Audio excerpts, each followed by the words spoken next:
Thelma Bell was an Australian nurse who served in the 10th Australian General Hospital, 8th Division in Malaya. She was working in a hospital in Malacca, 150 miles north of Singapore, when the Japanese invaded. Here, reading from her memoir, she tells of her escape. Our hospital was in danger and eventually it had to be evacuated. We were taking over homes whose occupants had fled. Hospitals were set up in very short time, only to be packed up and moved again. Air raids were the order of the day and the night, and at times we were in just as much danger from our own shellfire as we were from the Japanese. On a couple of occasions our tent hospitals were hit and there were more casualties. We had to learn to exist on very little sleep, but we seemed to get a superhuman strength to keep up with the workload. One period of night duty, one orderly and I were responsible for 100 patients. Then again we had to evacuate our sick and wounded, this time across the Straits of Johor onto the island of Singapore. Bombing and heavy shellfire continued. Paratroopers were landing, and we were not allowed out without armed guards. The 13th AGH, Australian General Hospital, with 60 nurses were operating in a hospital in Singapore, while 10th AGH and our 60 nurses set up hospital in a girls' school in Singapore. Accommodation was severely overcrowded, and casualties were increasing in great numbers. Those who could help their mates did so, as we were finding it very difficult to do justice to our job. Then the eerie silence came, which was more unnerving than the raids or the bombing. The Japanese had landed and were gradually taking over the island. Power and water facilities were in jeopardy. All the nurses were ordered to leave. No one wanted to go, as there were more than 1,000 casualties in the hospitals, all desperately in need of nursing. I am quite sure that at that time, had any of our sisters been given the choice, not one would have chosen to leave.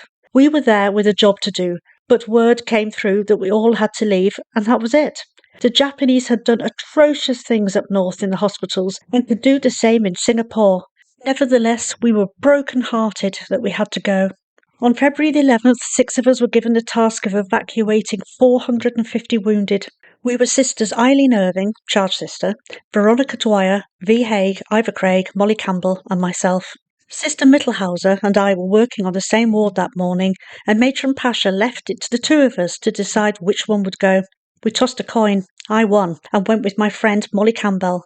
Mitz remained, and eventually she became a prisoner of war, and died. Amidst machine gun fire and shellfire, we travelled in ambulances to the docks of Singapore and boarded the Chinese vessel Wah Sui. It wasn't a proper hospital ship. We heard it being used in Singapore harbour as a convalescent ship. However, it was the only thing available to get some of our wounded away, and when all the casualties were embarked, we left hurriedly as the docks were being bombed. Our duty now was to care for them until such time as we reached an Australian or Allied hospital, if we were lucky. The captain of the Wah Sui was English, but most of his crew were Chinese. However, we saw very little of them. Any other medical staff, apart from we 6 Australian nurses, were of English nationality.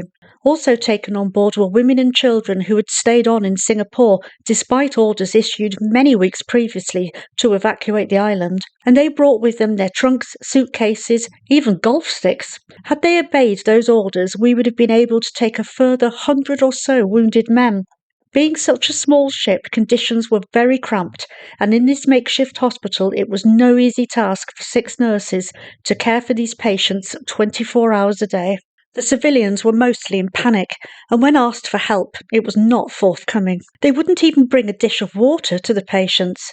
I remember on one occasion an Asian woman had her baby on deck because they refused to give her their accommodation. Many of these civilians were people we had met at social gatherings in Malaya.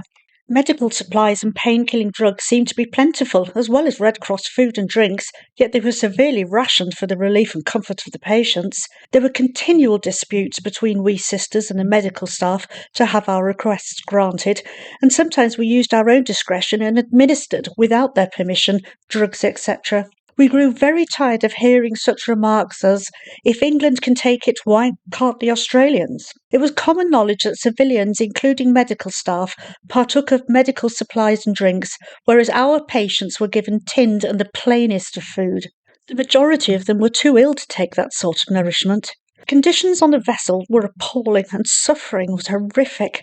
Some patients had to be nursed on deck, and there were 3 deaths at sea. The Japanese, however, respected the Red Cross flag which we flew on our vessel, but during the 5-day voyage we saw many ships burning and picked up some survivors. When we finally birthed in Batavia, our patients, many of whom were Australians who had been in our hospital, also some Indians, were eventually taken to the 12th AGH in Kandy, India. However, we 6 Australian nurses were then told our services were no longer required. No explanation was given, and no provision was made for us in any way. We had nothing, neither food nor money to provide it, and nothing much more in clothing than what we were wearing.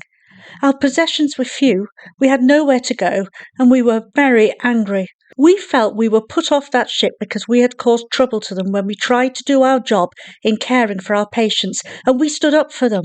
There was no one else to stand up for them, nor even to look after them.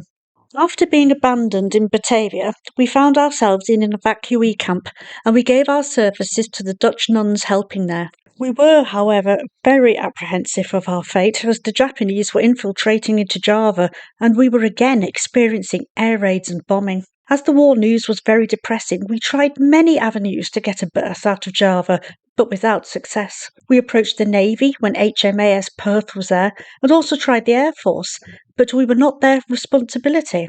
Finally, a ship came into port with the 2 second pioneers on board from the Middle East. After much effort, our sister in charge, Sister Irving, managed to get an interview with their commanding officer. Then we teamed up with their 4 nurses and went 150 miles north to Bandung. No sooner had we arrived there than there were again heavy air raids and bombing, and we were forced to evacuate in crude accommodation in cattle trucks back to Batavia. The troops remained to fight. Many died. Others were taken prisoner of war. We were taken aboard the Orcades and returned to Australia. Nobody knew we were coming back, and when we got to Australia, we were billeted in Adelaide overnight and then went on to Spencer Street. That is something I shall never forget. It was an extremely cold, miserable day. All we had were our severely worn army dresses, and there wasn't a soul to meet us. We were cold, we were tired. Some of us were not even in our home state, and we were also pretty shocked. Later, I was posted to Wangaratta because it was felt that we'd been through so much we shouldn't go near where there were Japanese, so none of us were posted to war zones. Naturally, after we returned home, there were various social occasions when we were expected to speak of our exploits. I have the feeling it was Sister Molly Campbell who was a pretty forthright sort of person who spoke out. The next thing was we were told not to say anything. We were silenced. We were instructed to no longer relate such incidents as it was considered it would do nothing to help our relations with Britain or help the war effort. And we let it stay that way and let it be hushed up, as we felt that what had happened to the girls in the prisoner of war camps and what they had gone through was more horrific than what we had endured. I would like to pay tribute to my nursing colleagues who were part of the 8th Division Malaya. Of 120 nurses who served there, 60 never returned. Some were shipwrecked and drowned at sea, others were massacred on the beaches of Sumatra, and the remainder spent 3 years in prisoner of war camps. 8 of them, I think, died in those camps.